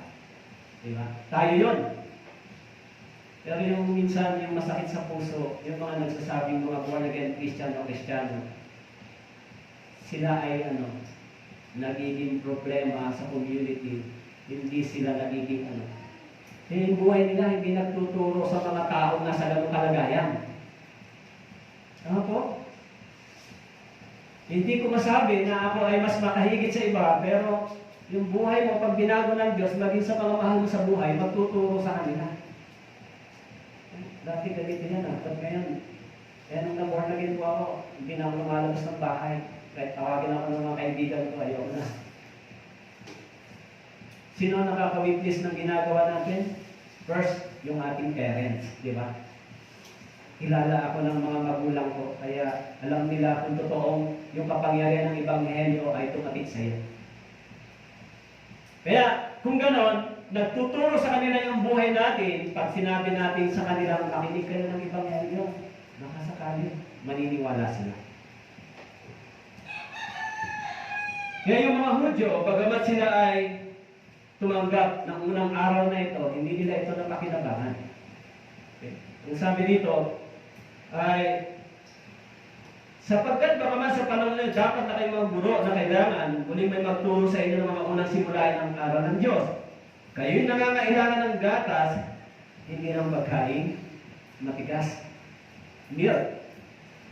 Alam niyo po, kahit naman sa pananampalataya kasi may mga baby Christian, di ba? O may mga bagong nasi-save. So mga baby Christian sila. Kaya binanggit sa 1 Peter chapter 2, kailangan nila spiritual na gatas. So, literally, yung mga baby na naliligtas o yung mga baby na isinilang, kailangan nila ng gatas, milk ng mother nila. Pero, in-specify ni Peter, anong klaseng gatas ang kailangan ng mga taong totoong naligtas? Ang sabi nun, spiritual milk. Kung gano'n, pag ginamit yung salitang spiritual, hindi po kailangan ng katawan yun. Naintindihan niyo po? Kailangan niya ng kanyang spiritual body. Naintindihan niyo po? Ang kailangan ng katawan ay physical food.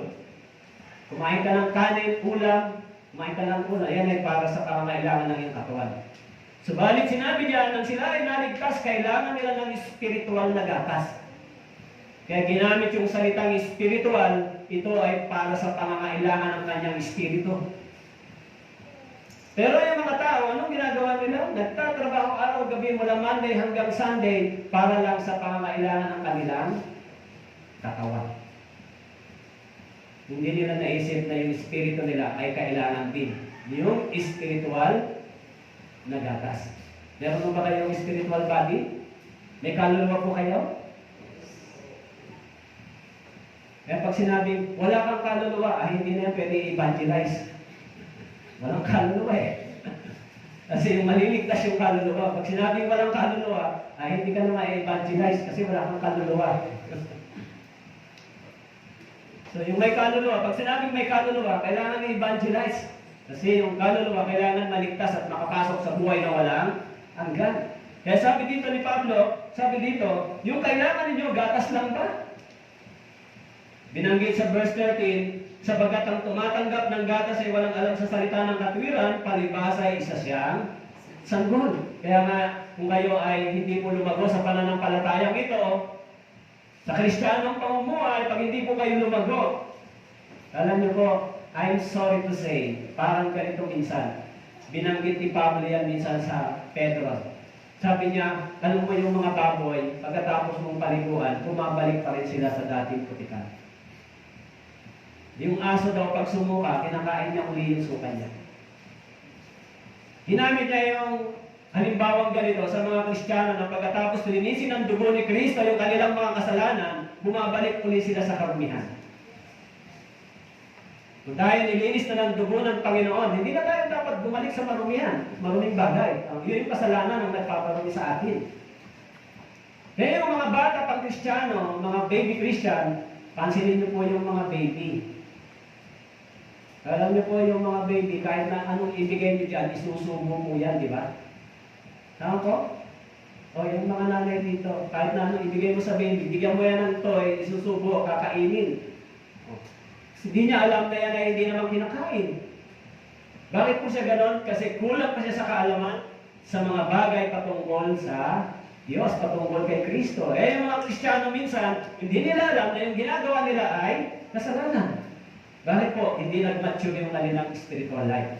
Yung kanilang Christian life ay hindi po lumago. Halimbawa po dito, alam nyo, may mga nagsasabi tungkol sa Pasko, di ba? Nandiyan po kayo? Anong araw yung Pasko? December December 25. Tama po? Ngayon, ang tanong ko sa inyo, December 25 ba talaga ipinanganak si Jesus Christ? December 25 ba talaga? Hindi po yan nakasulat dito sa Biblia yung eksakto. Pag binasa po ninyo sa history, yung December 25 ay kapanganakan ng isang kinikilalang God ng mga Romano. December 25. Kaya pag sinasabi nilang December 25, si Jesus ipinanganak, nagse-celebrate sila. Anong ginagawa ng mga tao? Actually, that time, more sin ay nagpa-plaster. More sin. Tama po? Pag-araw na yan, anong marami?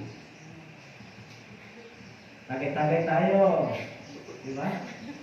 Kasi yan, inuman, alak. Ibig sabihin, yung birthday ni Jesus Christ na sinasabi nila, more sin, nagpa-prosper. Tama po, more sin. Hindi talaga yung sinasabi, birthday ni Jesus, nagiinom ka, naglalasing ka, nagdodroga ka, nagbibisyo ka, birthday. So, kung gano'n, yun ba talaga yung celebration ng birthday ni Jesus? Mas maraming kasalanan ang nagpa-prosper. Pag binasa po ninyo sa history, hindi po talaga yan yung araw eksakto. Kasi tayo namang mga Pilipino, pinaniwala tayo sa mga bagay na hindi kasi tayo pinabasa ng Biblia. For almost 400 years yata yung pagka-slave natin sa mga Spanish, hindi tayo nakakahawak nito. Hindi tayo nakahawak ng Biblia, kaya ano lang ang sabihin nila. Pero ngayon, lahat ng tao may Biblia na, pwede na. Kaya yung sinasabi niya, basahin mo rito, para tiyakin mo na, ito nga yung Bible. Pero dati, wala tayo nito. Tama po? Yung time of Spanish Empire, yung mga Pilipino ay, sila yung tinatawag ng mga Indio, mga tinatawag na slave. Wala silang karapatang bumasa nito, kumawak ng Biblia. Pag umawak ka nito, magiging cause ng kamatayan mo. Kaya yung mga bata pa sa Kristiyano, yung sinasabi dito ni Pablo, mga bata pa kayo sa kaalaman, kaya ganyan na ang buhay nyo parang dati pa rin yung inyong gawain. Kaya pag walang regalo, walang pagkain. Pasko ngayon, walang regalo, walang pagkain, malungkot. Hindi po yan. Pag naligtas po kayo, wala nang kwenta yun sa inyo yung ganong bagay. Diba? Mas masaya yung puso nyo sa spiritual na bagay na tinanggap nyo. Kaya kung lalo kayo sa pananampalatayang ito, maintindihan nyo. Hindi kayo maniwala, basahin po ninyo yung encyclopedia. Napin niyo po yung history ng Christianity, encyclopedia, basa. Alam niyo po, lahat ng mga yan nakasulat naman sa encyclopedia. Nandoon yung mga history kung sino yung mga tao yan. Pero yung mga Pilipino, pinipili pa rin na yan. Hindi po. Dito si tayo nagbabasa, nagre-research. Mag-research po kayo. Kahit sa internet, i-type nyo sino ba yan. Sino ba talaga yung nagsiselebrate ng araw na i-type nyo who is the real celebration na nagsiselebrate in time sa ganitong panahon. Sabihin nyo, Pastor, mali yan tayo. Hindi mo mali yan. Nakasulat po yan sa history, sa encyclopedia, kung paano yan nangyari. Okay? Kasi tayo naman, kung ano lang sabihin, oo. Hindi po. Kaya nga tayo, dapat lahat may Biblia dito sa church. Kung wala po kayong Biblia, sabihin nyo po sa akin, kaya lang bibili mo kayo. Kasi wala akong pambayad ang bili para sa inyo. Wala kayong Biblia. Dapat may Bible po kayo para nababasa niyo yung katotohanan dito. Kaya sinabi rito, mga bata pa sa pananampalataya, walang alam sa katwiran. Kaya sabi sa 1 Corinthians chapter 13 verse 11, nang ako'y bata pa, nagsasalita akong gaya ng bata. Nag-iisip akong gaya ng bata, nangangatwiran akong gaya ng bata. Ngayong ganap na ang aking pagkatao, ay iniwan ko na ang mga bagay na pagkabata. 1 Corinthians chapter 13 verse 11, sabi ni Paul na ako'y bata pa, nagsasalita ako gaya ng bata. Nag-iisip akong gaya ng bata. Nakakatwiran ako gaya ng bata. Hindi lumago sa pananampalataya. Kaya nga, pag sa church, pag bata pa ang buhay Kristiyano, minsan, Pag hindi ko kayo lumago, pag hindi ko kayo spiritually mature, pag immature po kayo, pag kayo po ay nasaway sa church, magiging maramdamin po kayo. Pag hindi kayo spiritually mature. Pag sinabihan po kayo sa mga kamali ang ginagawa niyo sa church, nasaway kayo, pag spiritually immature po kayo, magiging maramdamin kayo. Pero pag kayo po ay mature, iisipin nyo ng buti na lang may nagko-correct sa akin. Di mo naman nakikita yung sarili mo, di ba? Basta ikaw, lalakad ka lang. May mga nakakita naman sa'yo na nagmamalasakit sila. Oy, sister, dire-diretso ka dyan, delikado, huwag kang diretso. Kaya nga, maging yung mga pastor dito sa church, no? Siyempre, dapat maging kilala kayong lahat. Sino ba yung mga spiritually mature dito? Sino ba yung mga masigasig sa gawain ito? Dapat lahat po kayo ay maging masigasig sa Panginoon sa paglilingkod.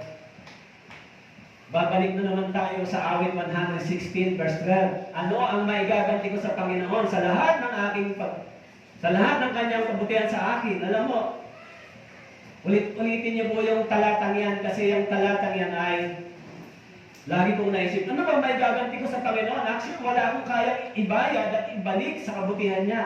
Ang kaya ko lang magsumikap at magsigasig para sa Kanya. Sa church, hindi po ito katulad ng Kristiyanong relihiyosong pamumuhay.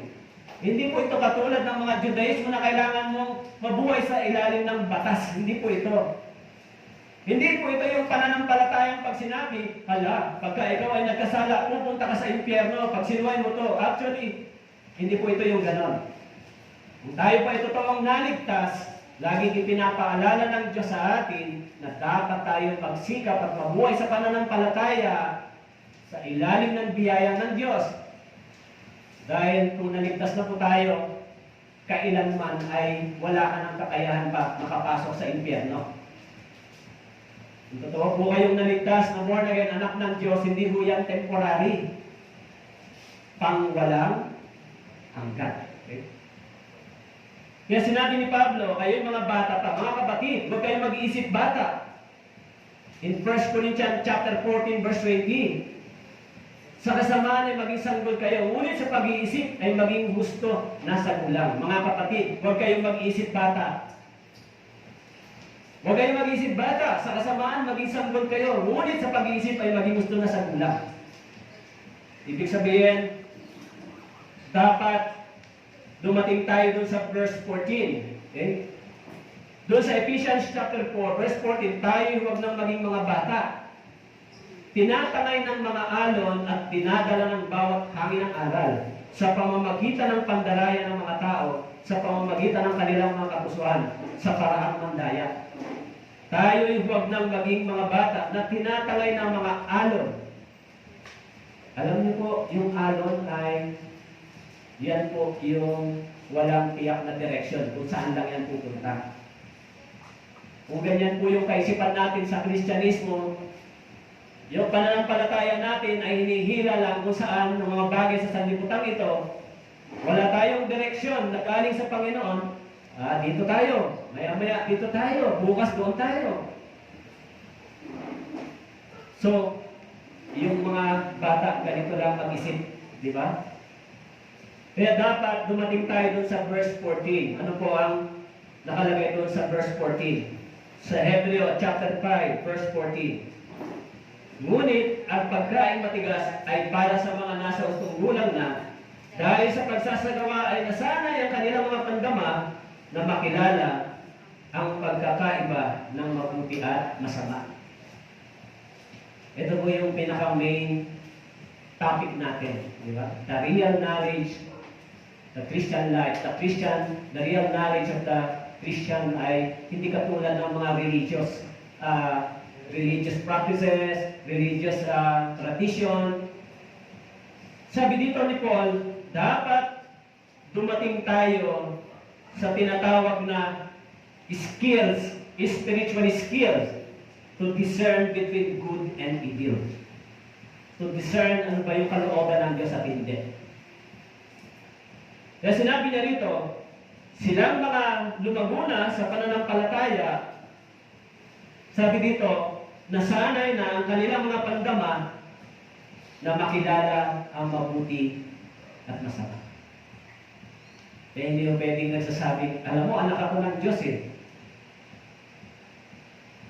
Habang lumalabas din sa bibig natin yung mga bad words. Alam mo, anak ako ng Diyos eh. Habang nabubuhay tayo sa kasalanan. Ibig sabihin, ikaw ay mayroong nasa kalagayang hindi mo na-discern na yung kalagayan mo ay wala na sa tunay na sinasabi ng Biblia. Sabi ni Pablo, dapat sanay ka, dapat kaya mong i-discern o nakikilala mo ang pagkakaiba ng mabuti at masama. Dapat din nakikilala mo kung ano ang tamang pagtuturo at maling pagtuturo. Kaya yung pinaka-danger, alam niyo po, yung mga danger sa tao kapag hindi nila nakikilala yung pagtuturo. Okay? Kapag hindi nila nakikilala yung katotohanan at yung kasinungalingan, hindi sa danger, di ba? Delikado sa kanyang espiritu, hindi sa kanyang katawan.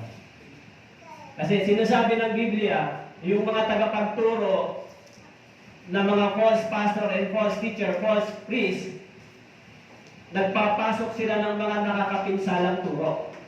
Lihim nilang ipinapasok yung nakakapinsalang turo. Ano po yung nakakapinsalang turo? Alam niyo po, yung nakakapinsalang turo, hindi yung mapipinsala yung katawan mo. Ang mapipinsala yung kaluluwa. Dapat yung Bibliang ito, yung mga turong ito, umakay sa atin saan? Dapat umakay ito sa pagsisisi sa harapan ng Diyos. Yun yung una. Pangalawa, dapat yung Bibliang ito magturo sa atin kung paano tayo mabubuhay bilang tunay na Kristiyano sa harapan ng Panginoon. Anong klaseng pamumuhay dapat meron ako? At dapat ang Bibliang ito magdala sa akin ng paglabong spiritual. Makilala ko panglalo kung sino si Kristo. Malaman ko yung kaligtasan ko, hindi sa pamamagitan ng sarili kong kaunawaan, kundi sa sinabi ng Biblia na ang kasalanan mo ay tinubos na, pinatawad na. Yung dugo ni Kristo ay dumaloy sa cross dahil sa iyo. Nilinis ka ng dugo niya, dapat ito ay naiintindihan ko. Yan po yung dapat na dumating sa atin na pagtuturo ng Biblia. Hello, nandiyan po kayo? Hindi po tayo akayin sa relihiyosong pamumuhay, di ba? Hindi ko sabihin na, alam mo, mabait na ako ngayon, born again na ako. Hindi, may mga born again na hindi rin talaga mabait. Minsan mabagsik pa rin, di ba? Siyempre, meron din mga born again, mabait talaga. Kasi yung pagbabago ng buhay natin, hindi po instant ngayon lang. Yung pagbabago ng pagkatao natin ay tinatawag na process, sanctification process. Habang tayo ay nakikinig, nag-aaral, dumadalo sa fellowship, sumasama sa mga gawain, yung karakter natin, yung spiritual life natin, sinishape, hinuhubog, hanggang sa yung pagkatao ni Yesu Cristo ay mabuo sa ating pagkaunawa, siya nga ang aking Panginoong tagapagligtas na namatay para sa akin. Kaya ho, yung maturity ay may kakayanan to discern o maunawaan yung tinatawag na sakripisyo, paghihirap, at yung kamatayan ni Yesu Cristo doon sa cross. Kung nag-mature tayo, doon po sa 1 Peter chapter 3, unang Pedro, chapter 3, verse 18, sapagkat si Kristo man ay minsang nagdusa dahil sa mga kasalanan, ang isang matuwid dahil sa mga di matuwid, upang kayo ay madala niya sa Diyos. Siya ay pinatay sa laman, ngunit binuhay sa Espiritu.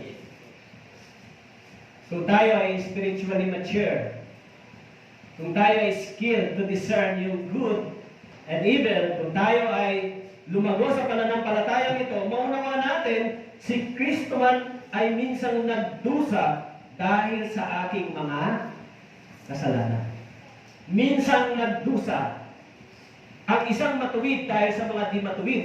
Si Kristo ay matuwid. Okay? At ako ay hindi. Upang kayo ay madala niya sa Diyos.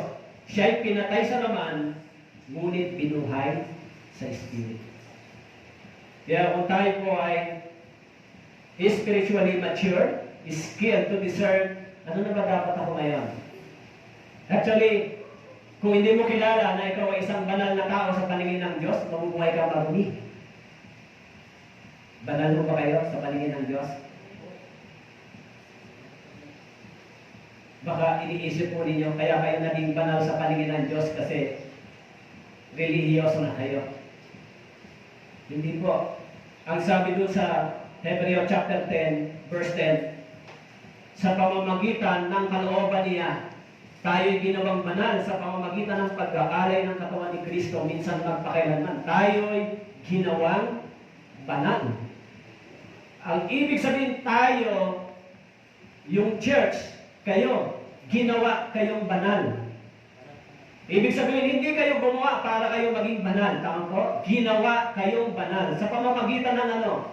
Sa pamamagitan ng dugo ni Kristo na dumanak sa cross, nilinis tayo at nang tayo ay sumampalataya rito, sa pamamagitan ng ating pananampalataya, inaari tayong ganap. Ginawa tayong banal. Hindi po katulad ng kaisipan ng iba, pag may hawak na Biblia, pupunta sa church, nagiging banal. Hindi po ganon. Ikaw ay ginawang banal nang ikaw ay sumampalataya sa dugo ng Panginoon at tumanak doon sa cross. Pananampalataya. Kaya yan yung church sa paningin ng Diyos. Ginawa kang banal. Kaya sabi po doon sa verse 14, sapagkat sa pamamagitan ng isang pag-aalay, ay kanyang pinasakdal para sa lahat ng panahon ang mga pinakabanal. Sabi diyan, ginawa tayong banal sa pamamagitan ng pag-aalay ng katawan ni Jesucristo. Doon sa katawan ni Jesus Christ, dumanak yung dugo. Doon sa katawan ni Jesus Christ, tumanggap ng judgment upang tayo ay tumanggap ng kapatawaran sa ating mga kasalanan. Ginawa tayong banal.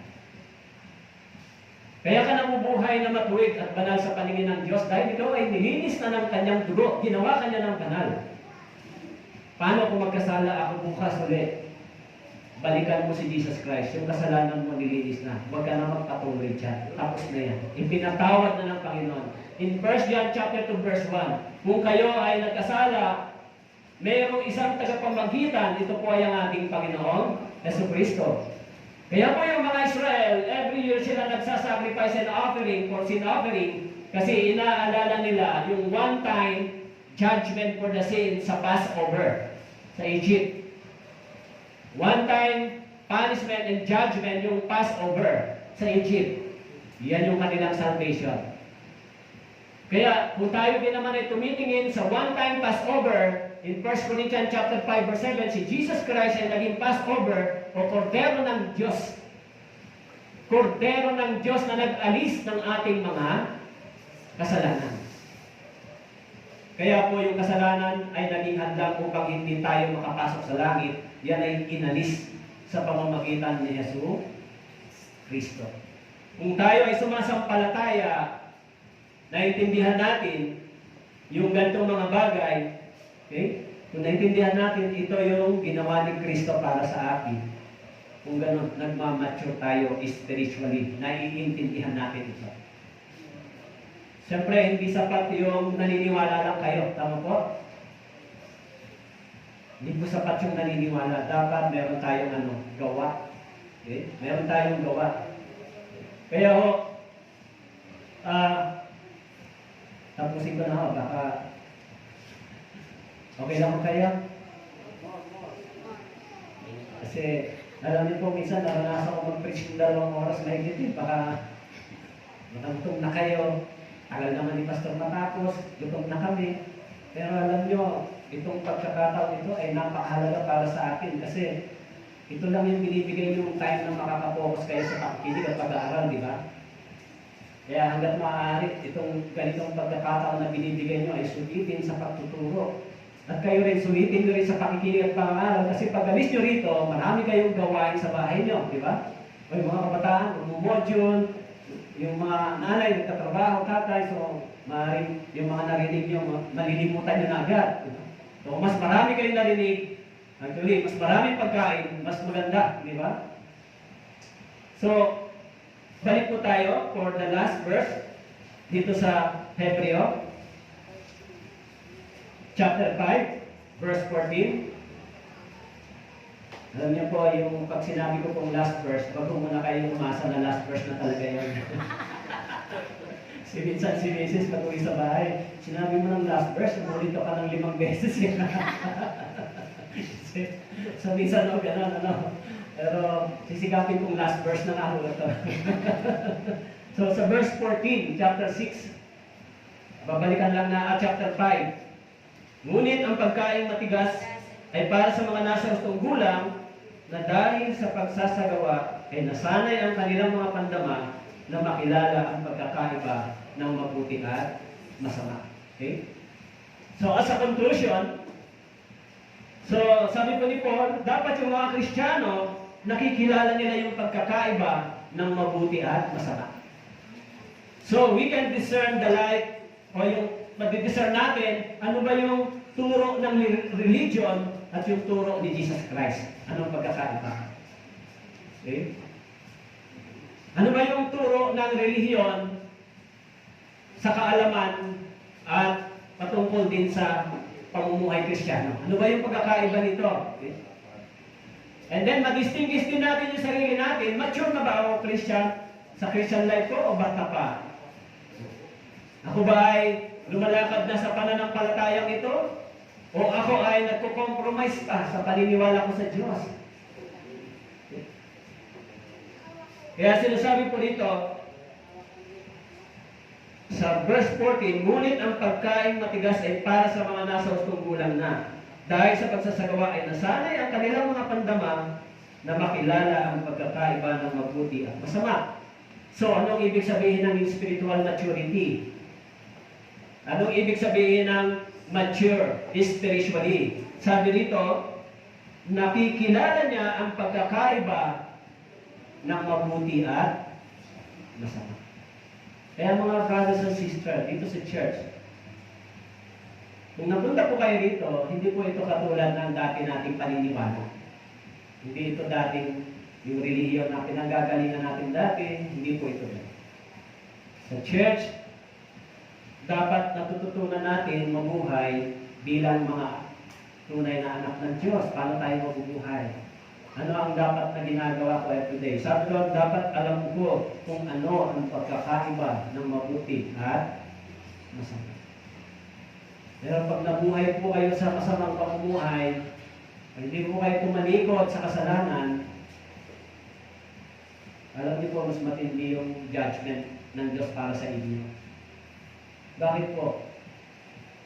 May binanggit si Jesus Christ sa Biblia.